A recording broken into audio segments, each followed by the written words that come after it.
Okay, welcome everybody. Good morning, good afternoon, good evening. We're excited to have yet another Sawtooth webinar. This is the first one, of course, for 2026. I can't believe we're that many years in. And we're excited today to have Story Haas. And I'll be introducing her in a few minutes. But yeah, this webinar is entitled When Data Disagrees, Earning Stakeholder Trust.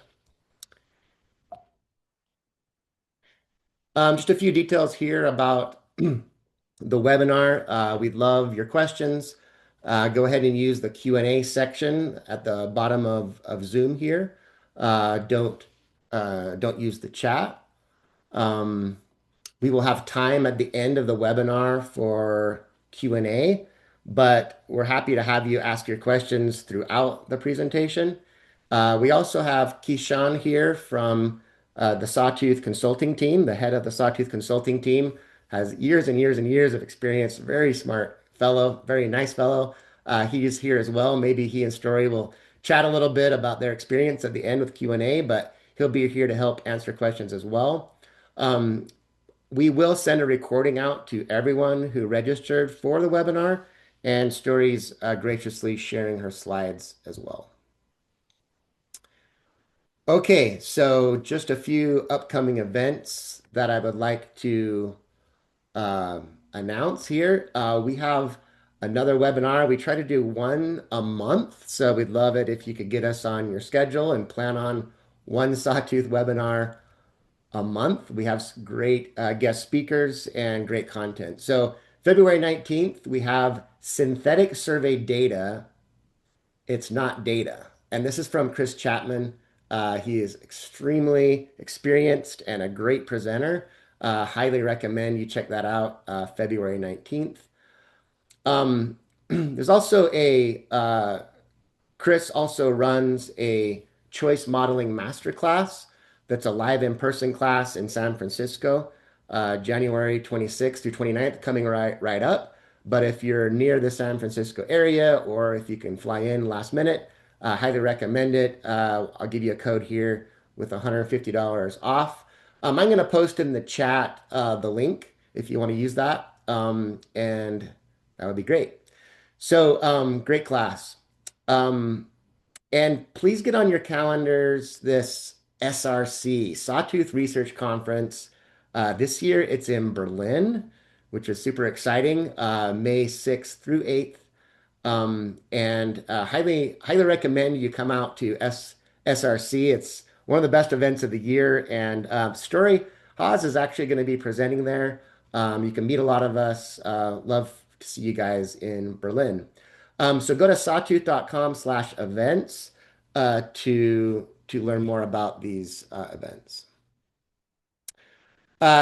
Little plug for Sawtooth. If you don't know about us, highly recommend that you check us out.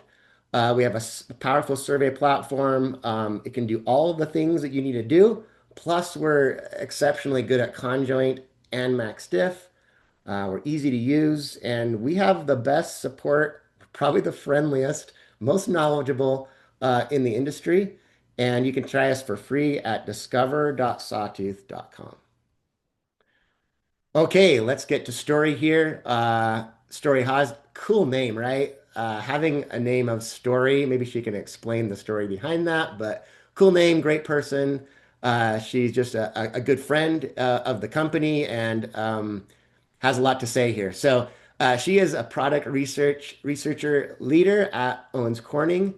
You might know Owens Corning, but for me, it's the Pink Panther installation that I see at Home Depot, and they do a lot of other things. I think she could explain a little bit about what Owens Corning does. Story has a PhD in sociology and criminology. She has 8+ years conducting cross-disciplinary research. Oh, there's a typo there. And she will be an upcoming speaker in Berlin. So with that story, I already made a few mistakes myself. I apologize. But welcome, Story. Hello, everyone. Thank you for the introduction, Justin.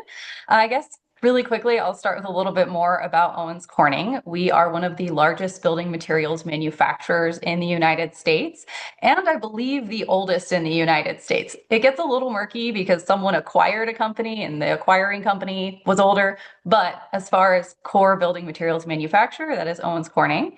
And so it's really great coming to this company that has this great legacy of research over centuries. So I'll pull some of my expertise from Owens Corning, but also I'll tell you a little bit about my relatively diverse research background.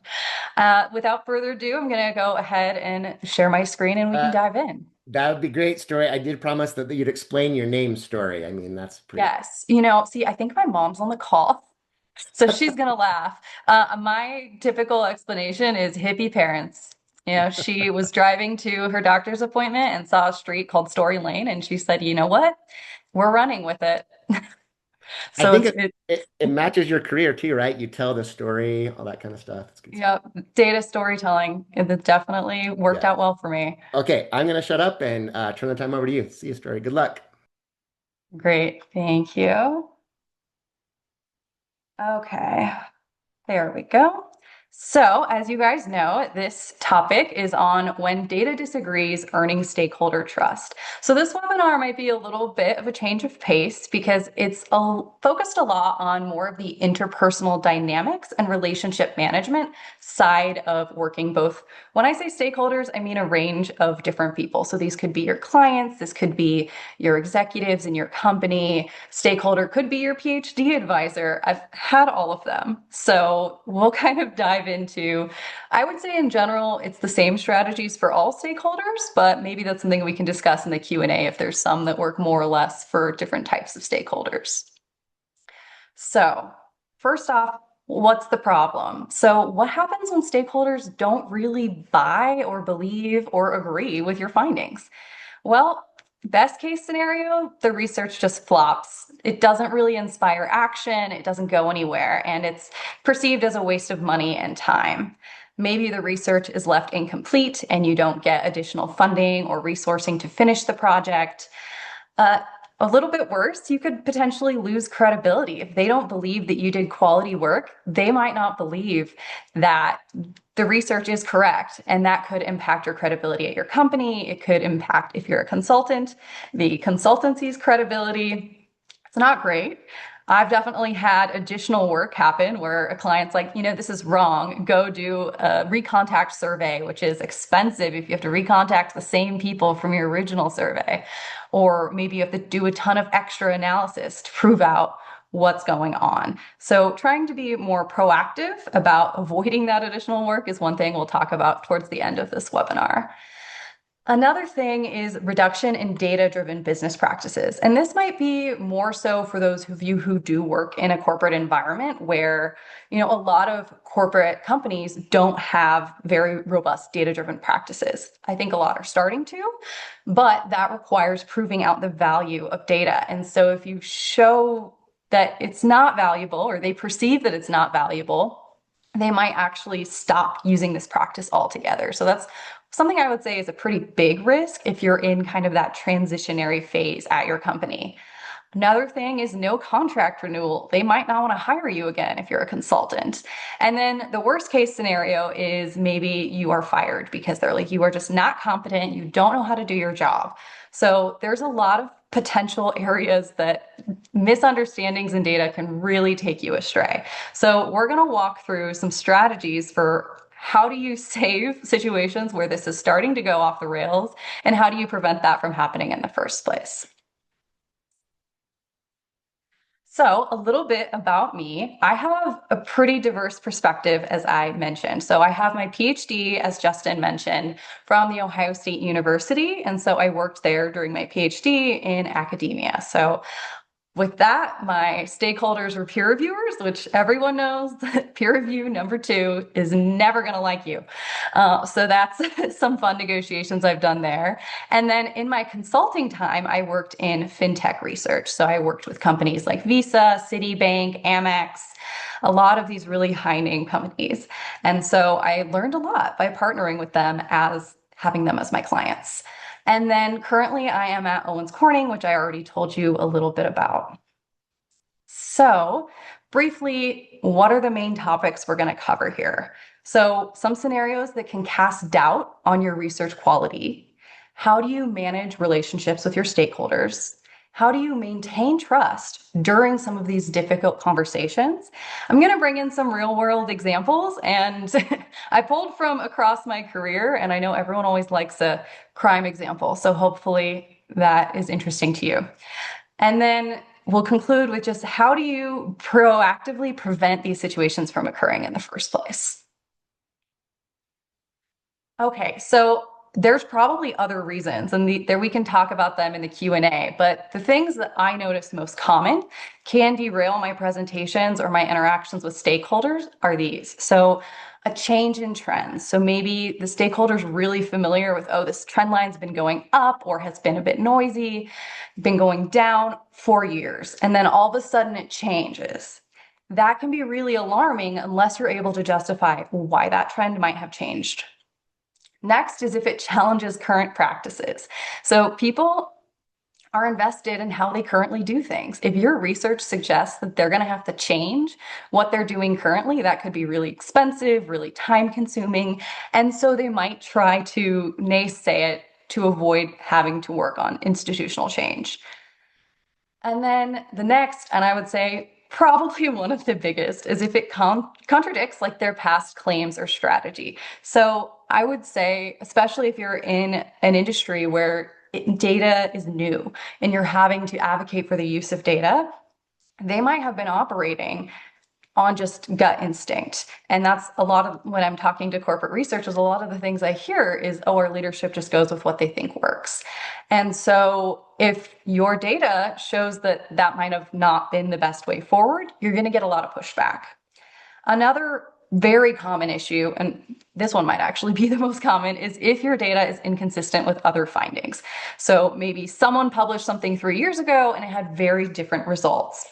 The last one I would say is more of an honorable mention, which is limited variation. So I've had a couple instances where maybe the variable just wasn't specific enough, or there wasn't a great distribution, and people expect, if they are data minded, might expect more of a normal distribution. And so if something says, oh, 90% want this product, they might be a little bit more skeptical. So being able to justify why you might have seen that skew in your data. So now on the next slide, I'm just going to go over a couple examples of in my work where I've seen this happen.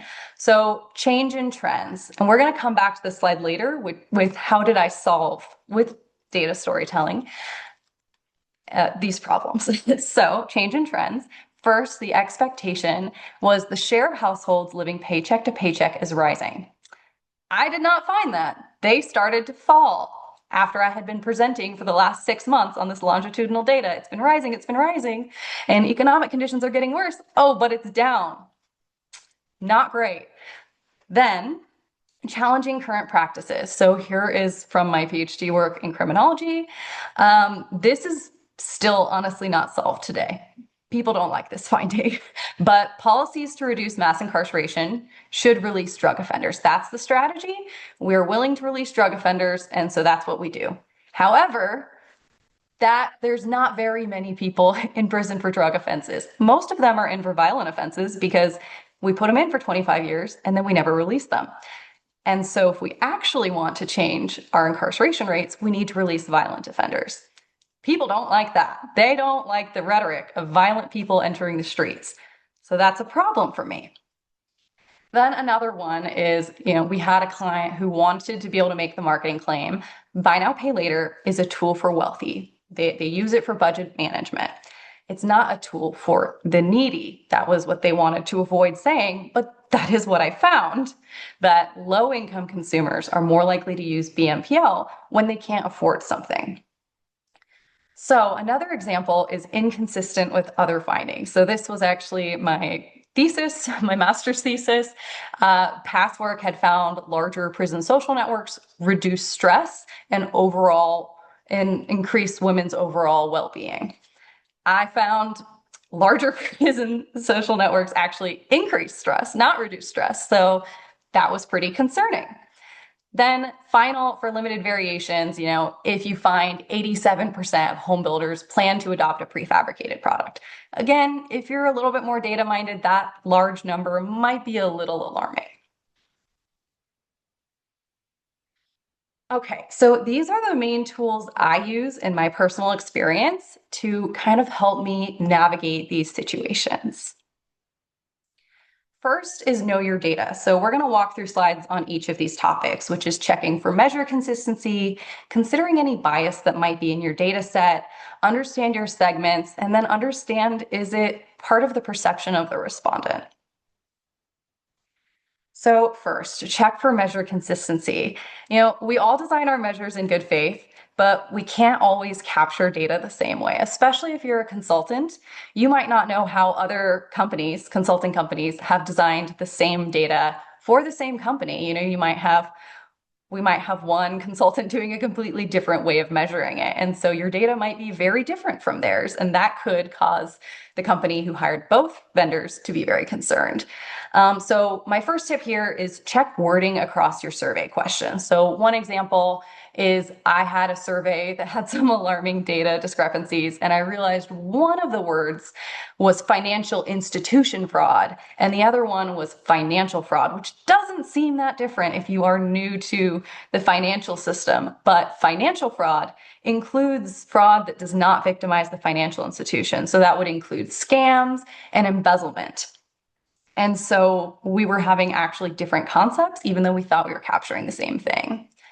Another thing is check for respondent comprehension. Maybe the respondent just didn't understand the question, and the real signal could be buried in the short answer other option. So this happened for me where I was like, there's just not enough people who have, because we know that there's about, I think it was 10 to 15% of the population is unbanked. And we were not seeing that many people saying that they were unbanked. And then we found that they were not selecting cash stored in my home. They were in the short answer filling in, oh, I don't keep it in my home, I keep it under my mattress. Arguably, that's the same thing. But we had a large enough proportion of people doing that in our survey that at first glance, the data seemed incorrect. And then check the sample populations are the same. This might be obvious, probably is to everyone, but sometimes, maybe it's the different type of customer. Maybe you have a few different customers you work with, or maybe one study is on how merchants engage with customers and the other one is the customers view themselves. So just that comparison can be helpful. Again, pretty standard practice, but make sure the data is the same age and check that it's the same type of data. So I have an example on the next slide. I feel like examples are always the best way forward for me. So I had a study where I found out that composite decking, which is the non-wood decking that you see on more luxury decks, was used about 4 to 8 times as much as past publications. So that was a pretty big red flag for me because I knew that my stakeholders were going to be really alarmed. When I came back, I was like, yeah, this is used way more. So I looked really hard at what the past work did and what their methodologies were. I found out that all the other publications that I had been looking at were over 2 years old, whereas my study was current. I found out that it used share of linear feet sold. So how many board lengths did they sell? However, I was looking at the number of decks built overall and the proportion of those that were composite decking. So that's a different measure right there. And then a big thing that I noticed was that data set assumed all states sell the same share, which tells me they're working on some broad sales assumptions. They don't actually have concrete data on state by state performance. They're just blanket assuming that all proportions of lumber sold for decks, 5% is composite. So that was a problem there. And they were also using sales data. They weren't using data from the homeowners themselves. So my data did look at the homeowners. I also included docks and porches in my data set, whereas the other one only looked at decks. So once we walked through all of this and I explained, here are the ways that my data is different and actually is probably more accurate because we're current and we're asking the homeowners themselves what they have. And so by walking them through that, this potential alarming data point actually ended up being an opportunity for me to build trust and rapport. Okay, so data bias. I think this probably is more common in the corporate side, or also that, if you have a selection effect, if you're doing research, like you're doing a snowball effect in academia, might be less so if you're on the consulting side because you have a little bit more control over where your data comes from. So something I've seen a lot is, people will be talking about, oh, well, sales says this, sales says that. So we've got to go do what sales says. Sales is an amazing resource for data. That being said, they know who they know. They're talking to most likely existing customers. And so if your data set is looking at how do we convert non-customers, then by design, your data probably should look different than what we're seeing currently. And so that's another opportunity where you can take, oh, this data doesn't match up with what we've historically known, and mold it into, this data shows us a new opportunity for, what don't we know about our potential customer base, and how can we leverage this new knowledge to add to our current product or services portfolio to be able to convert more customers. Okay, the next one is segment behaviors. And this one might be a little bit more obvious. Is there a group skewing your results? Sometimes there's just one segment that really thinks very differently. So can you pull them out and then explain your data and then walk them through why that segment might be behaving differently? The other part is, does your population behave in the way, or does one of your populations behave in the way your stakeholders expect? If you can't get the whole population or the larger part of the population to behave, not get, but if they're not behaving in the way you would expect, how can you throw your stakeholders a bone? Your stakeholders, I think one of the most crucial things to think about as you're presenting is they are also people who have to save face and look like they are coming out of this with something to show to their leadership and show that they're being successful working with you. So, with that being said, is there a way that you can find a population that is behaving the way they expected? That way they can not be proven wrong, quote unquote. And then also, can you explain why these groups might be behaving differently? So I would say it's not enough to identify, look, these groups are different and this one behaves the way you expect. But you need to be able to dig deeper into the data, or maybe not, if your data set can't explain it, go do some additional research, look at what's been done historically, and can you use theory to justify why might these groups be behaving differently, and why might only one of them be conforming to our expectations?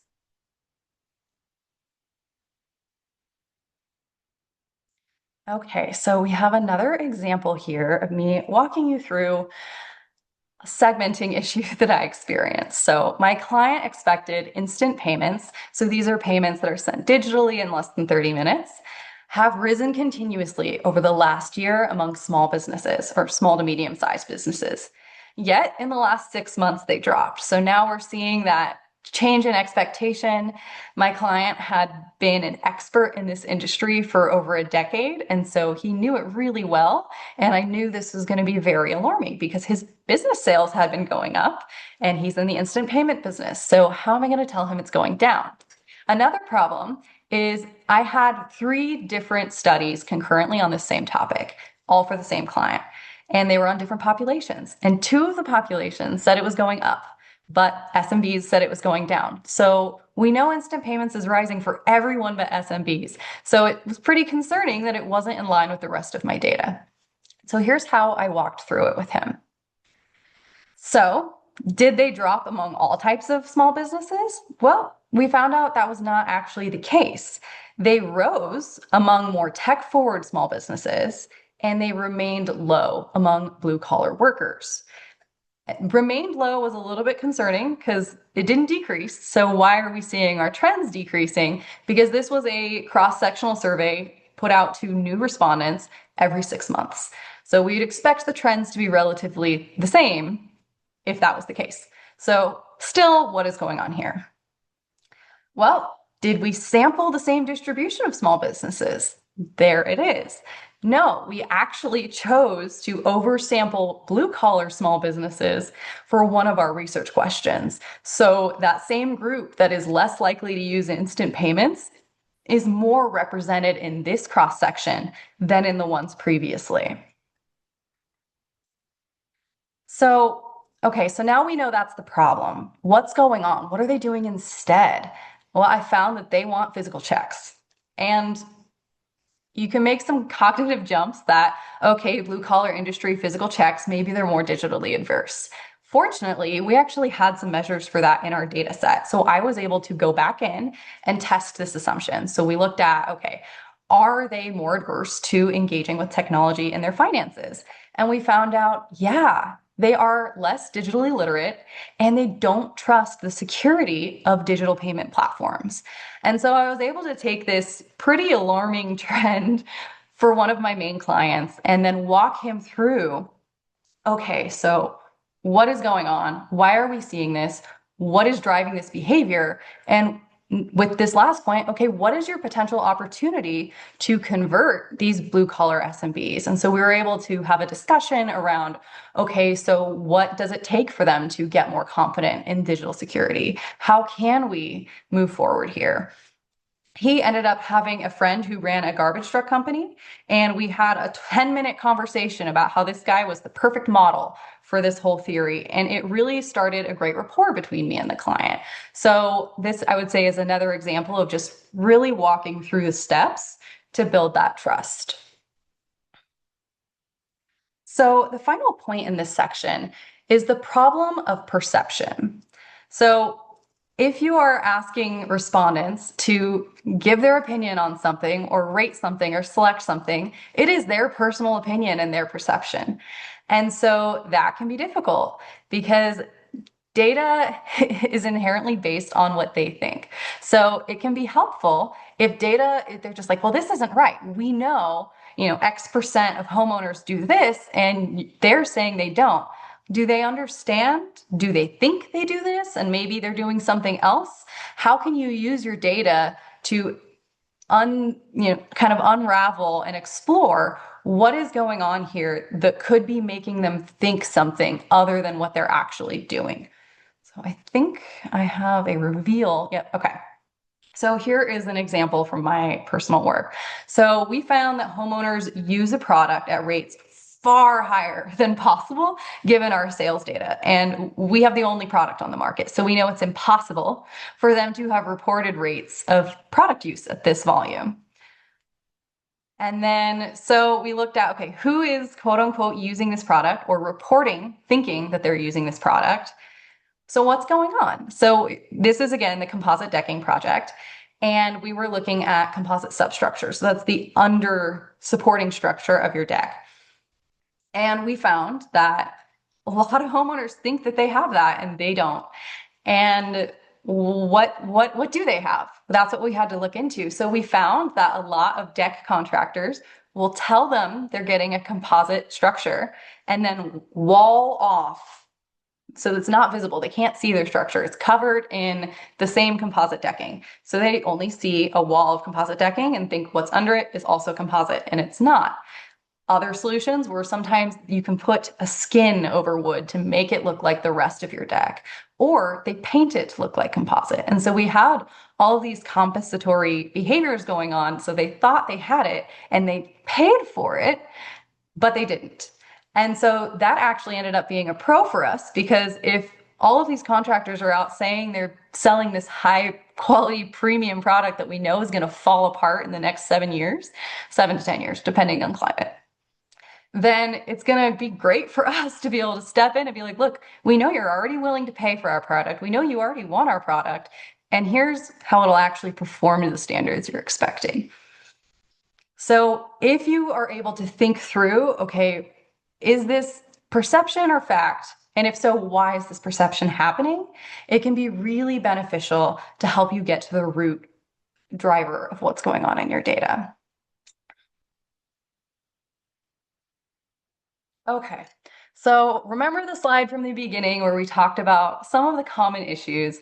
Now we're gonna go through how I use these tools that we just reviewed to conquer them. I guess conquer is not the right word, but okay. So with our paycheck to paycheck trend, well, when you break out the data, we actually measured two types of paycheck to paycheck. We had those who live paycheck to paycheck and struggle financially, so they can't pay their bills.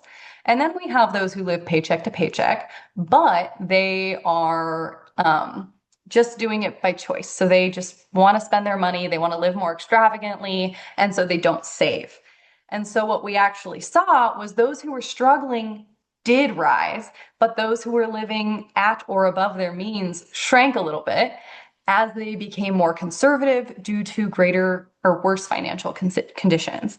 So once we walked through those two different types and broke that out, it did actually line up with the different financial forecasts we were seeing in the market. So what's going on with our current practices in the mass incarceration problem? Why do we think that releasing drug offenders can help our incarceration rates so much?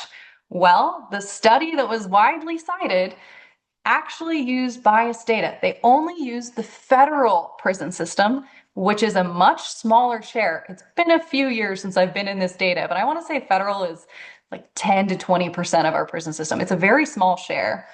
And they only looked at federal, and federal is disproportionately drug offenders. So yeah, if you let drug offenders out of federal prisons, the federal prison population will precipitously decline. However, that does nothing for our nationwide mass incarceration epidemic because most people are not in federal prisons, and those who are not in federal prisons are not often drug offenders. So that becomes a pretty powerful story. Unfortunately, people still don't want to change policy because either way, they don't like the narrative of letting violent offenders out of prison. So we're still a little moot on this point, but helpful example, I still think. Okay, so on past claims and strategy. So we found that there's actually two kinds of pay later programs. There's buy now, pay later, which is through a fintech like Sezzle or I'm blanking on the other pay later companies, but those are the ones where you have to download, you have to apply through that company for a credit line or a loan line. And then there's another type of pay later program, which is using your existing card. So this would be you put $1,000 on your Amex card, you can log into Amex, and then it'll have that button. Oh, would you like to split this payment over 6 installments? Yes. So we found that that form of solution actually was preferred by more affluent customers. And fortunately, that was what the client offered. So in the end, it actually worked really well for us that we could say, you are the luxury solution and your competitors are the more budget solution. Okay, so larger social networks. This again was quite the headache because in my data set, I had 4 types of social networks. Previous work had pretty much exclusively looked at friendship networks. And I found when I looked at a friendship network, it did reduce stress substantially. It improved women's physical health and reduced their stress. However, if I looked at prison family social networks, it actually increased stress. And while I didn't have the data to pull through what is going on here, looking at past work and criminology theory, it suggests that there's a lot of infighting and what they call girlfriend fights in women's incarceration prison families. So it actually elevates the level of drama and stress they experience on a day-to-day basis. And also age was a factor as well. I won't get into that, but older prison mothers were beneficial, whereas younger prison partners, less so. Okay, so, this last one might be where you kind of need to own. I could have written that variable a little bit better. And I think that can sometimes be good if you're like, yeah, we did additional research and this is probably what this is showing. So that's what happened here. I wrote this survey pretty new to this industry, so I didn't use the best term. And I said prefabrication, which is correct, but there's a lot of different types of prefabrication. And so, yeah, all of them planned on using more prefabrication, but that didn't tell us much. And when I looked at a different data set, I found it was mostly roof trusses, and we were interested in a different type of prefabrication. So I had a great measure for roof trusses, but it didn't actually tell us that much. So that's just something to consider as you go through your data, that sometimes there just might not be great measures. But if it is a good measure, how can you justify that you did do it well? Okay, so this next part is leveraging data storytelling. So I think this is so crucial. Knowing your data and being able to sell why it's valuable is great, but also the value of packaging it into one clear, cohesive narrative, I think helps not only communicate it, but helps the stakeholder get more excited and not focus on one niche part of your story. So if they have one part of your data that they might not buy, but then there's this whole roadmap that really has a lot of other compelling elements, it's easier for them to get caught up and move on from a potential hitch point. Okay, so I have a lot in my speaker's notes on this slide, so let me go ahead and move my Zoom window so I can actually read it. Okay, so it's really important to highlight most important findings with key learning. So having a summary at the start of your presentation, or maybe break your slides up by, okay, here's the key finding, here's the supporting data, and provide supporting data and moderation. I think this is part of data storytelling some people are really good at and some people often ignore. I've had some vendors provide 1 to 2 slides of key findings at the start, which is great, but then we have 40 slides of just data visualizations and charts and not really much on text slide interpretation. And even as a researcher myself, I'm overwhelmed reading some of these reports. It's just a lot to take in versus, okay, do you really need to show all 10 things that they picked? Or can you show maybe the top 5 or the top 3? What is what you actually want the stakeholder to take away from your data? Can you pare it down and focus just on that part of your data or your data point? Not cherry picking or, intentionally hiding data you don't want them to see, but rather making it easier for them to focus on what do you actually want them to take away. And not adding just so much that they're overstimulated. I've seen some presentations where it's a full Excel matrix just pasted right on the slide, and there's over 300 cells. A stakeholder is not going to read that. They probably, not probably, but there's a good chance they don't know how to read correlations in general, let alone a massive correlation matrix. It's just too much to take in. The font is too small. Highlight a couple takeaways that you want them to have. So I'm not going to spend too much time here because I feel like we know a lot already about data storytelling, but some of the strengths as far as building trust and relationships with your stakeholders, I would say is, it makes your data more accessible and engaging. It's a lot more easy to digest and take in if it is concise, easily summarized, and very highly visual. A lot of your stakeholders, especially if you're working in business, they're not trained in data analytics or how to read complicated charts. So simplifying it, is there an opportunity where you can just use a figure or a graphic instead of a chart or just a text call out of, 30% of this population does X? Those kinds of things can really help them, focus on what you're trying to get them to take away. And I will say, someone who is frustrated or confused is way more likely to have an issue with a data point. It could be because they don't understand the data point and you did do it in line with their expectations, but they just can't understand that you did. And if they're frustrated, they're going to likely be more combative. They're going to be more defensive, and they could potentially even go on the offense and try to attack your integrity in your work because they feel insecure if you don't walk them through and help them understand and meet them at their level. So, sorry, it's a lot of talking. You're doing great. It's hard to talk to a silent audience, but we're here. We're listening. Oh, I taught asynchronously during COVID, so I am well versed in talking to a silent audience. Talking to a wall. Yeah. Oh, yeah. A wall of college freshmen is the most intimidating wall, too.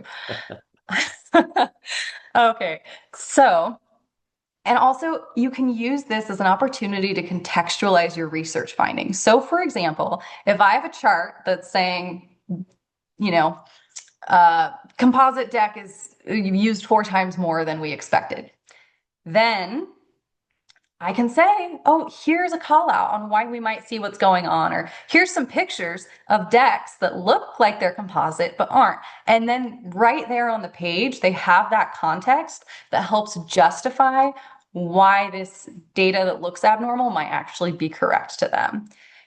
And it can also help direct difficult conversations. If you give them a framework and more of a progression, then they can, like I said earlier, more easily move on. You can use it as a way to kind of help get them to the next step. And just in general, if they see that you've been able to clearly articulate this clear progression using external sources, et cetera, to really explain why you're finding, not just what you're finding, but why you're finding what you're finding, can really help with any potential lost trust. If you had maybe an instance earlier that could have lost trust, that can help. And it can also prevent the loss of trust in the first place if data is not in line with expectation. Okay.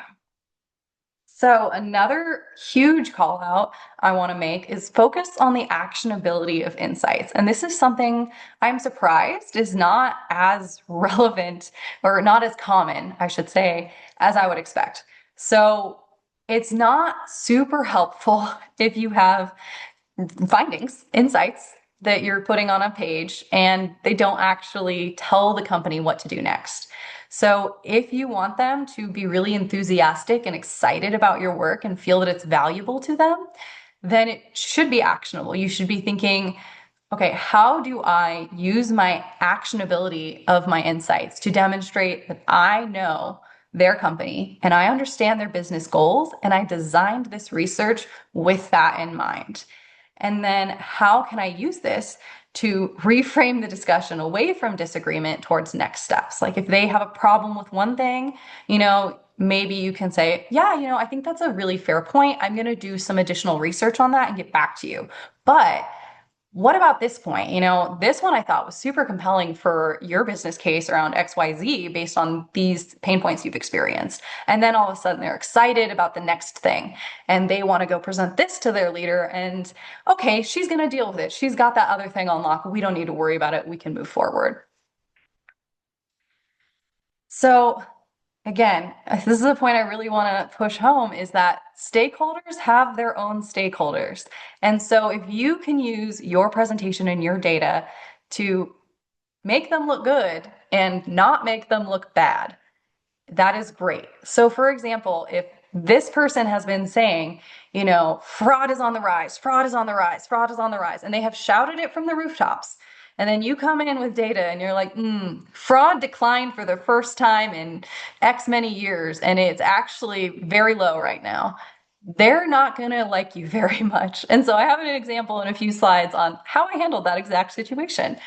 And then refocus on the value your research has provided. Again, they probably have to sell to their stakeholders that they didn't just spend a ton of their money, their stakeholders or their personal money on this research project that isn't adding value to the company. So how can you give them something to take away from that presentation that they're really proud of? So all of these, I think, can really help you rebuild credibility and their confidence in your skill. Okay, so I think we are getting close. Wow, we are at time. That flew away. So I'm going to skip this. Story, Yeah, we don't have a ton of questions, so feel okay, free to cover some more material. perfect. Okay, so here is the example that actually started this idea for this training. So I had one of the data analysts that I supervised come to me and send me this message. I just saw the data. We just finished collection, and we're all going to be fired. That made my heart race. Not the best way to go into trying to problem solve a solution. So that was what I mentioned earlier is the CEO's expectation is that fraud is at an all-time high. And the only solution is that we need AI fraud prevention technology, and banks really need to start adding that into their tech stack base. I found that traditional fraud actually plummeted, and AI was not associated with fraud rates at financial institutions.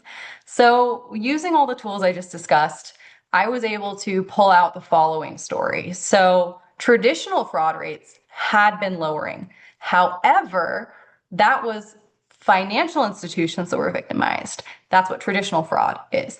And then I found that kind of adjacent fraud. So financial institutions still have to pay out losses, but they weren't personally victimized. So this would be stolen credentials and scams, where it's the card owner who is the victim, but banks are still receiving financial consequences.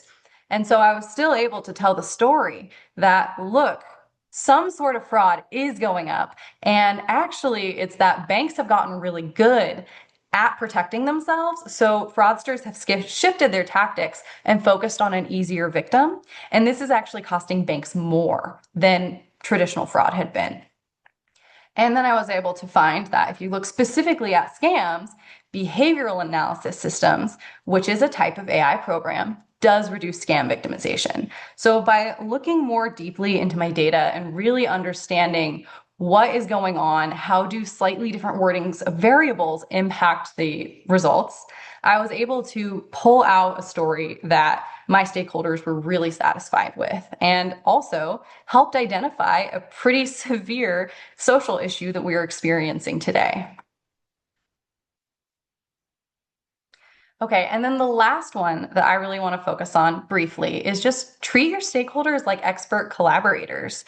We're also very skilled as stakeholders and hopefully know our project and subject matter more than anyone else. So you should frame yourself as the research expert, and maybe depending on the type of consulting you do, you're also an industry expert, but your stakeholder can also be a great asset. If they don't understand the data, help them have them help explain what's going on. So, for one, meet stakeholders where they are, make sure they understand what's going on, and if they are really skilled, don't over explain and condescend to them. And then I think the biggest one is engage your stakeholders. So, for example, from that previous slide on fraud, I said, I was really surprised fraud rates reduced. I was alarmed. So I dug in and I really wanted to understand what was going on here. It looks like financial institutions have more robust security practices. And so it's actually scams that are growing. What do you think? And so that opened a dialogue where the stakeholder was able to say, yeah, I agree, or maybe this could be going on. And then I was able to say, well, I looked into that. That didn't really have much association. And that started a dialogue where we worked together on coming to an understanding of the data that was both accurate to the data, but in line with their expectations. And then just a more conversational presentation style. So having more conversations with them, you can stop slide by slide. Normally that's how I present, where we talk through, have questions on each slide, especially asking if there's any questions or maybe not concerns, but questions before you move on, because one of the worst things you can do is let a stakeholder just stew on something that they think is wrong for 30 minutes without addressing it, because then they get more and more convinced, or can get more and more convinced, that it might not be correct. Okay, Justin, should we do Q&A? I do have some stuff on just strategies for preventing it, but I feel like that has been more covered in past webinars. Okay, I think we have two questions, and I have a little bit of a comment. First of all, great job, Story. We appreciate your perspective, your guidance here. A great presentation. And if folks have more questions, or I'm also looking for like a little bit of a discussion, like what have you seen out there as you try to present hard to swallow, I guess, results. And but before we go into that, so I think that's probably the best direction. And again, thanks so much for your presentation. I'm going to share my screen really quick. Before we get to that discussion, those questions, just a reminder about Berlin, the SRC Sawtooth Research Conference in Berlin this year, May 6th through 8th. Story, you will be presenting at the conference. You are coming out as well. Is it a virtual presentation or will you be there? Oh, I'll be there. Cool. And just real brief, what's your topic? So I'm looking at vignette survey design. So vignettes, for those of you who don't know, are more longer qualitative stories. So we had a product that we needed to test that had a very specific technical story that we wanted to convey to see how would their behavior change if we had this technical story in our marketing. And so we tested their behavior before receiving the story, gave them this technical story, and then tested how their product choice changed or stayed the same after they received the same technical story. Yeah. Great. Looking forward to it. So yeah, just real recap here on the events coming up. We have a great webinar coming up on synthetic data, that it's not data, according to Chris Chapman, and we'll hear from him February 19th. There's a Max Diff and Conjoint workshop given through SMR Academy by Sawtooth CEO Brian Orm and talented Megan Pites. I recommend checking that out. Also, I put in the chat this code to get $150 off another workshop coming up January 26th in San Francisco from the UX Quant UX group, Chris Chapman, a great class. And then we already mentioned that conference. Yeah, check us out, Sati, if you don't know about us. We'd be happy to chat. With that story, can you see? Let's see here. Can you see the Q&A section here? Actually, we have 5 questions. Before we get into that, I want you to pull that up and maybe read through them and answer them. I just want to make a comment here. Sometimes we're tempted to tell people what they want to hear. And this happens in all aspects of life and as well as, the results of a survey.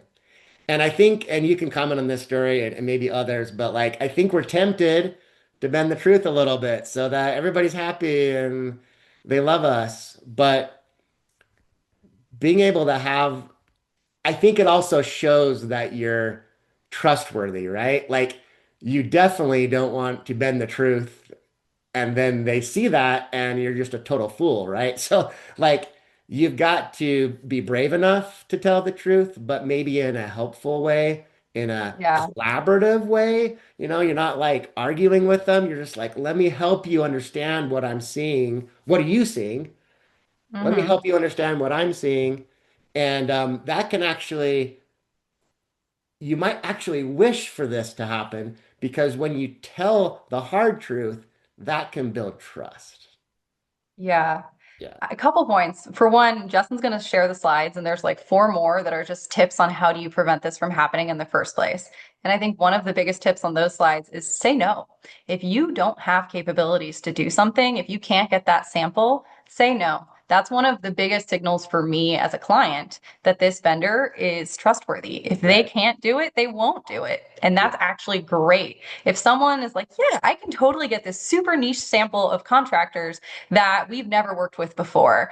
And then all of a sudden, oh, we need to do a qualitative recruit. So we're delaying your timeline by 3 months because we can't get this population. And it's actually going to cost you another X% of the product. I'm probably not going to want to work with them again. But if Yeah. they say Yeah. no, or another aspect of that is the collaboration element, that if you have this rapport going where you're problem solving with them and they say, oh, well, could it be this? And you're like, I dug into that. I don't think that's the case. Having that back and forth, I think makes it a little bit more palatable to them for you to say, no, it's not that.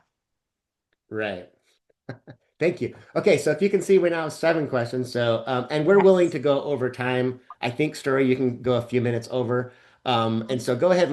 If you could read the question and answer, that would be great. And I'll go ahead Yes. and click the button to go to the next one. Okay, so the first one in your example about instant payments, how quickly were you able to get context on those follow-up questions? So this was actually a client I'd had for a long time and I had worked with quite in depth. So I just knew it was going to be a problem. And so I dug in before I even went into this presentation. I knew exactly where he was going to have issues. I had some inclinations because this study happened every 6 months and I had already done it 3 times, I think, at this point. So I kind of had some inclination and rapport with the client to go in prepared and kind of preempt his questions and his concerns.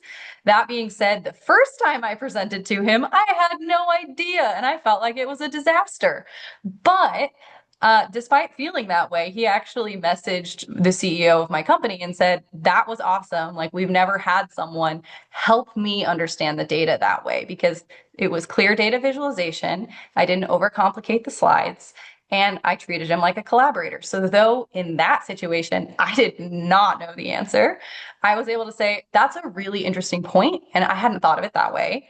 I am going to go look research that and look into it, and then I'm going to touch base with you again. So you can just reshelf, say, I started to look into it, but I wanted to make sure we had your main points ready for this presentation. So I put it on the back burner, but it's definitely on my agenda to get to, and we can touch base once I do. Great. Okay, jump to the next.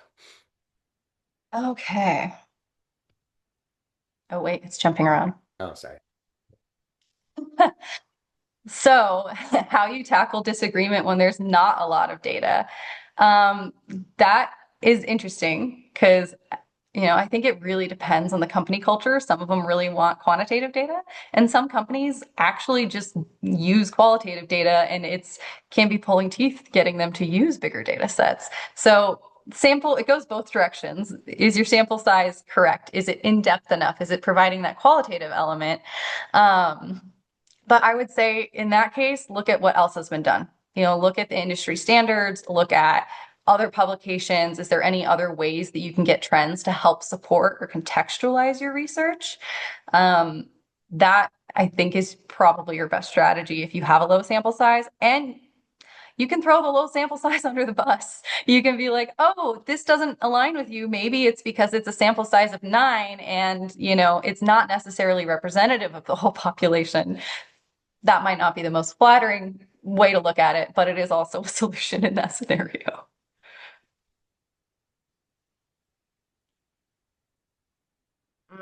Resources, frameworks, or methods you'd recommend for learning how to do this effectively. I think just connecting with people who you've been to presentations of and you like their presentations, asking them how they do it. That's been the most helpful. I watch a lot of webinars. That's actually how I learned about Sawtooth, as I found their webinars on YouTube.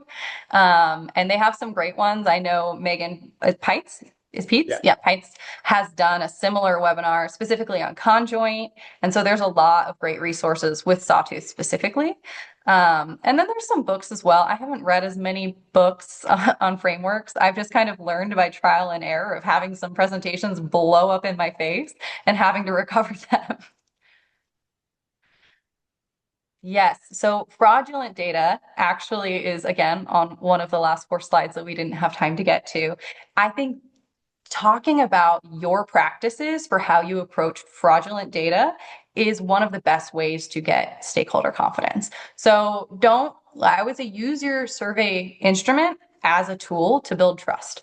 So don't just not send the survey instrument or send it and not go over it with them. I always set a time to have a meeting and walk through the survey instrument together. So I can say, here's my screener, here's why I made this choice, and here's how we're going to make sure that the right people are in your data. And I use that to kind of walk them through, build confidence. And if they're like, I don't actually think based on my industry knowledge, that's going to get you the right people.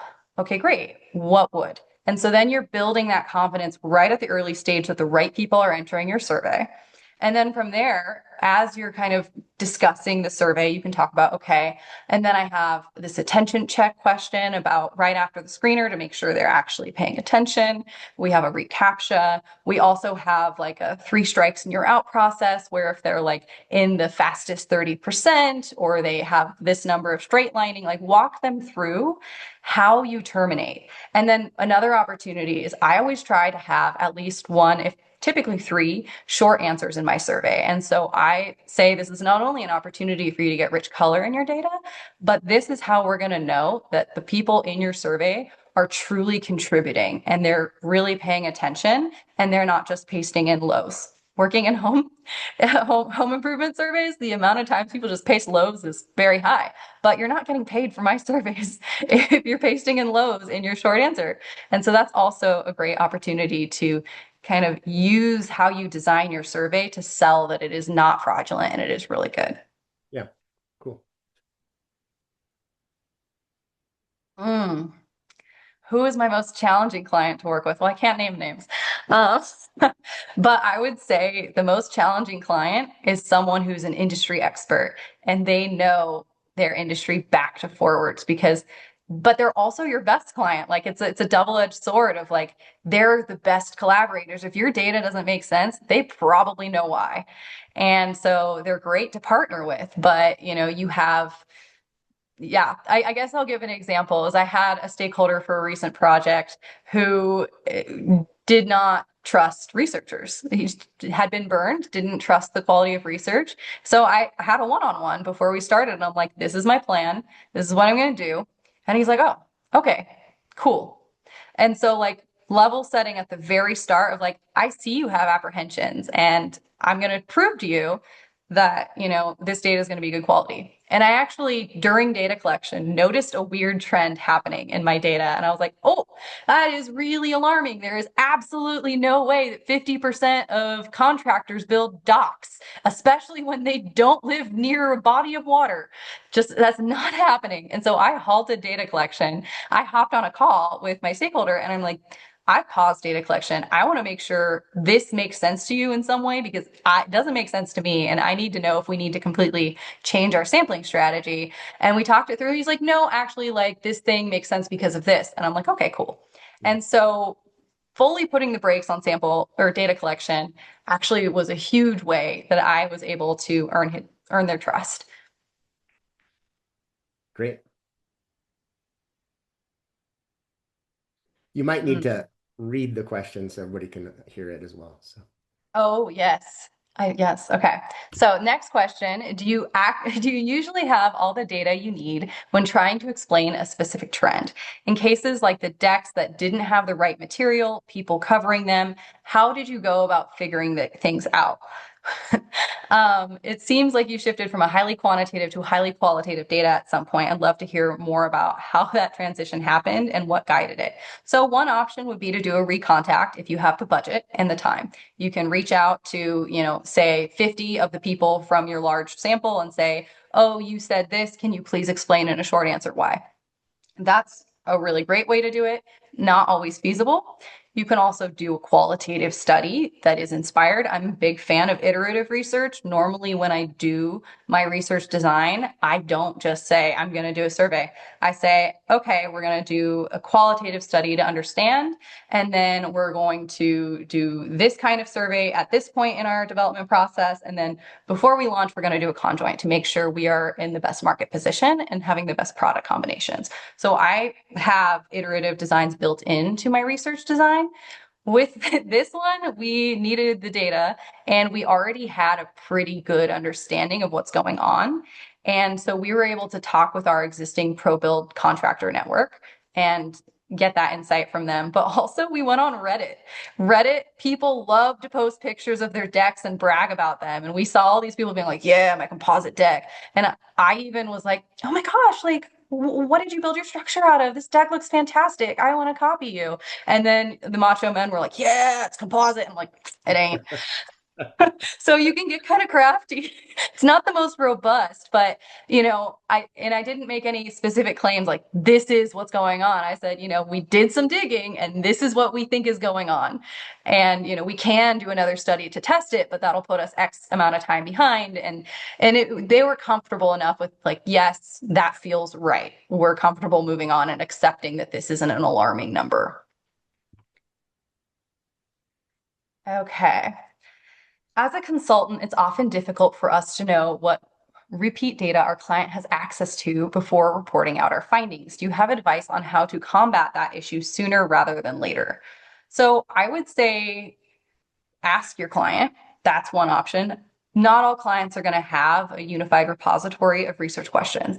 But for example, I do. So if I'm your client and you're like, hey, like we're helping design this survey and we want to make sure we're capturing home builder size the same way you do. I'm like, cool. Here's my measure. You can stick it in your survey. That way we know you're segmenting the same way that we always segment. That might be a dream scenario. I'm not sure everyone else is as OCD as me. But kind of another way you can do it is look at what other big publishers in their field are. So for example, for us, HERE, Home Institute Research, no. Anyway, HERE does all of these great publications. They have a very robust data collection process and they put out regular reports. So knowing that it's very likely that a building material manufacturers probably subscribe to HERE, see what they do. They put their measures in the slide title. like the exact way they ask the question is in the slide title. So like a lot of times these big vendors that are known for their research method quality, their instruments are accessible. And so if you're able to say, oh, well, this might not match other data in your company, but look, I used what this industry giant does and my data matches them, then you have a really strong position to be in. Last question. How do you handle turnover within the client organization? That can be difficult. It can be hard because sometimes you have, you've built rapport with a client and then all of a sudden you have to reteach everyone everything. Um, or maybe the stakeholder changed and they have different things they want to come out of it.